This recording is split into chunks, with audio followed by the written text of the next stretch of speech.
nasal cannula here. We also have our non-breathers here with the reservoir bag. We also do have our, if the airway is obstructed, our oropharyngeals. We also do, if they have a gag reflex and they're not accepting the oropharyngeal, we have our nasal cannulas. I mean, no, nasal pharyngeal. Yeah. Also, we also do have something else we can use to provide oxygen is a BVM here with a reservoir bag, and we also do have the mask to go along with it. And part of another component of the airway bag is our regulator. Our regulator, which brings it down to atmospherical pressure for a patient to breathe. And then the important part is that we have our O2 tank. The reason you know it's oxygen is because obviously it says oxygen on it, and then it's green as well. And then not only that, with our regulator, it has pins on it that would only accept the oxygen tanker as well. Okay. And then the way you put on the regulator is obviously you have to match the pins with the stem. Sorry. So first thing you have to do is you have to clear out any dust that's on here.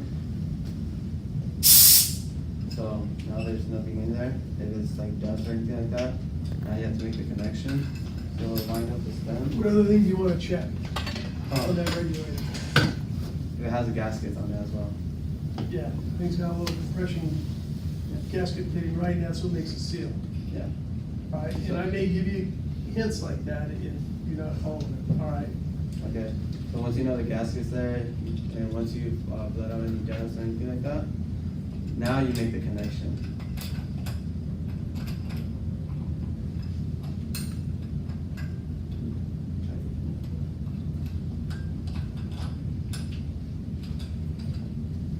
So once you make the connection, you start screwing it, it'll automatically tighten. And then how the saying goes, lefty loosey, righty tighty. Turn it all the way to the right, all the way open. And then you can turn it back just one notch. So from there, you look at your pressure gauge, it's obviously telling you that it's around 500 right now, I want to say. You would do that in a daily check. And then make sure that, since you know it's open, make sure that air actually is coming out. You open it just a little bit, so air is coming out. And then from there, you can connect any piece of equipment that you have, from nasal cannula to your BVM to your non-rebreather, and each one has different flows. So your nasal cannula is 2 to 6. Your non-rebreather is 10 to 15, and your BVM is going to be 10 to 15 as well. Now know this, I'm gonna stop here, is that I may not ask you that right now, or you don't have to give that information right now as far as that goes, but at some point during your evolution, I'm gonna be asking you. I'm gonna be asking you what you flow a nasal cannula with, what you flow an O2 mask with, and then what you do your BVM mask. Okay? Now the other thing I might do to clue you in is, okay, well, what are these numbers all up here? Well, you that way now, honestly. But wouldn't they signify when the model was produced? There's a production date on it. There's also a hydro date, which you guys need to know that. Check. Right.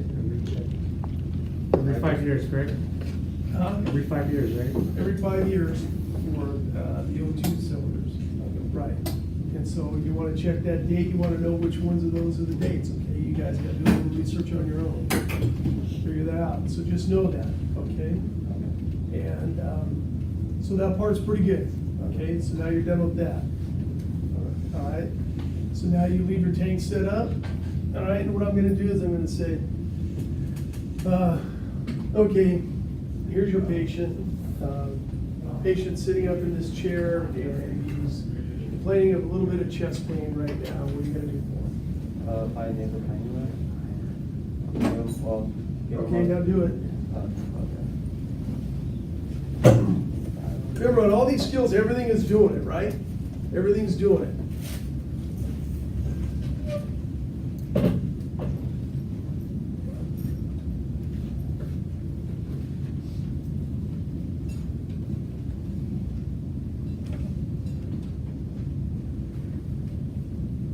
Okay, how many liters you gonna flow that nasal cannula? Either 2 to 6, depending, so. Okay, probably what are you 4. gonna put him on? Okay, all right.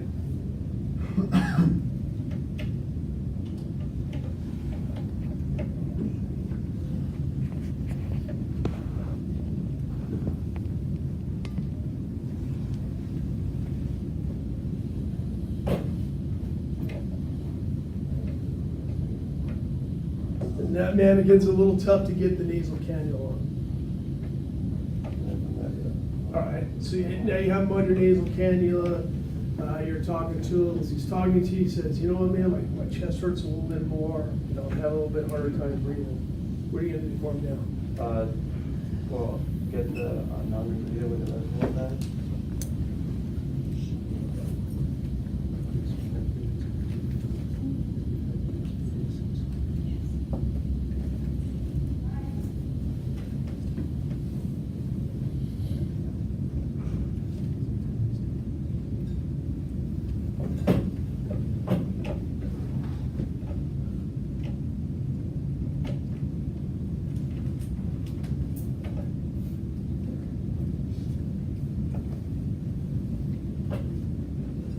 Put it at 15.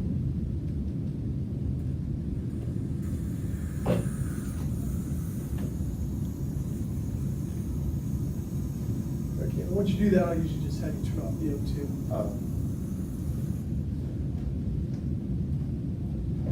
All right, so he's inflated his mask.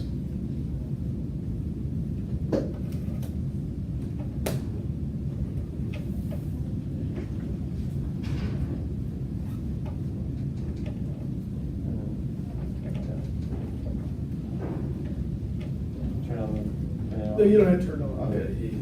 Once you have that thing on, we're gonna assume that it's on. All right, there's no use to run that O2 and run it out right now. Okay, so now you have them on how many liters? 15. On what? Non-rebreather. Okay, so now you're talking to him and all of a sudden he goes down and he's unresponsive. Now what are you gonna do? Take it off. Sir, are you okay? Feel, hear, and see. And then no pulse. From there, Okay, let's say he's got a pulse, but he's just gone into respiratory arrest.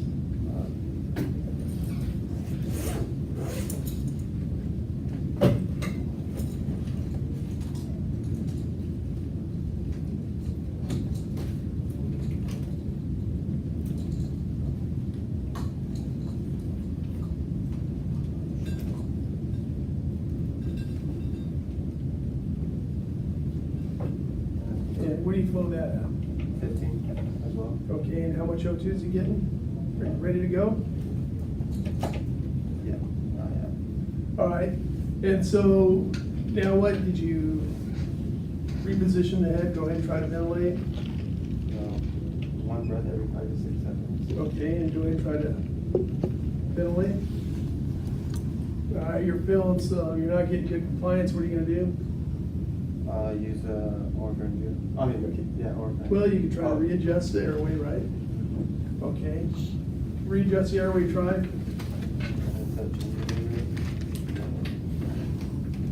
All right, you're still not getting good pulse now, what do you wanna do? Use the airway hydrant. Okay.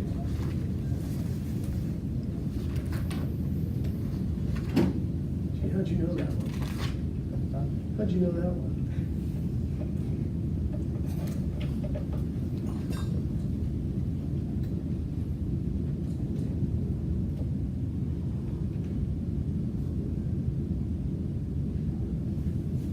Okay, how often are you gonna ventilate? 5 to 6 seconds. Okay, how many is that a minute? 10 to 12. 10 to 12 ventilations a minute, correct.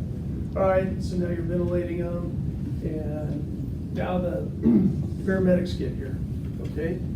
So we're gonna bump over to here. Okay, they come, they've done the standard stuff. He's intubated now. Show me, they say, okay, I need you to ventilate for me. Show me. So hold on to the advanced airway and then make the connection. I'm not trying to. Okay, how many? That's 8 to 10. 8 to 10, right. Okay, they're working on him. All of a sudden, he's awake now. He's combative in that. now you need to go ahead and pull out, we're gonna bump over. Use this one, now you're gonna bump over and you're gonna pull out the airway adjunct. And just vomit it. So that's lateral.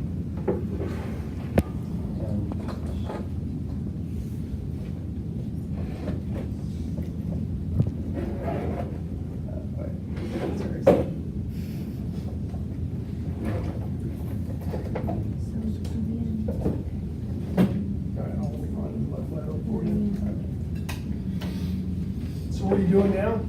Getting rid of this section. Okay.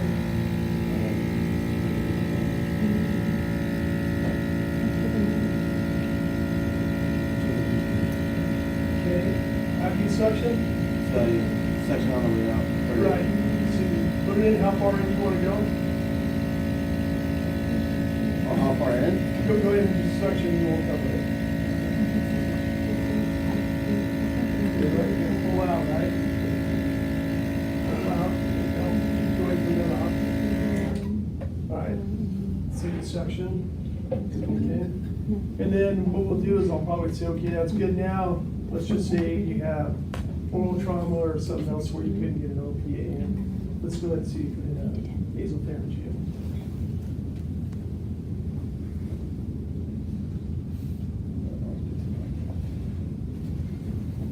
What are the ways you measure that? From the nose to the earlobe. Okay, and then what else can you use? Pinky? Not yours, Oh. theirs, right? Your pinky could be a different size. Basically, that's what it is, you use the size of their pinky. Just like that. And then you start off on the right side with the bevel pointing into the septum. I don't think there's any lube on that. Yeah. Okay. Putting lube. Should be here. This one takes a nasal, doesn't it, Bill? Yeah, it does. Okay. So lubricated. A little torn up, isn't How are you? So isn't it what it? Doubled? Okay. And then you push and twist. Okay, so on the right side, or I'm sorry, the left side, right? Bevel towards the septum, and then you twist and you insert. Twist down, right? This way you can come in straight through with the bevel towards, and go straight through, right? Okay? So remember that. So that's pretty much how I'll run it. Okay, once you put in your nasopharyngeal, we're gonna go ahead and say that's good, okay? And that's kind of how, when I do it, that's how I run it. Like I said, they're pretty much gonna be the same way. The scenario may vary a little bit, but the bottom line is you're gonna go through each step of your airway management, okay? And it's there to see that you know how to manipulate everything, how to work everything, and know what you're doing. Remember, when you're suctioning, gotta key and cover it. You go in, you don't wanna go too much further than this right here. You're gonna go in, you're gonna put your finger over it, and you're gonna suction coming out, right? No more than what? 15 seconds. Right, all right. You do that a couple times. The other thing we may ask you about too would be, yeah, so what's this called? Huh? Manual suction. Feedback, right? Okay, we call it feedback. I'm sure they're still the same thing. That's a product name.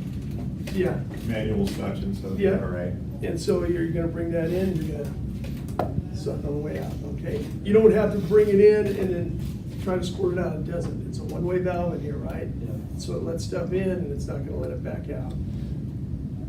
Once you're done with these containers come off and they get thrown away. Okay, this yellow unit stays intact, this gets thrown away, all right? I think that's pretty much how they're kind of gonna go.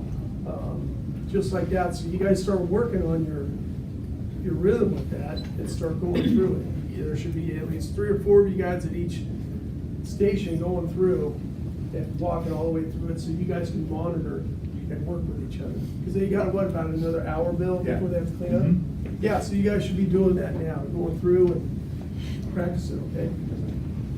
Anything else?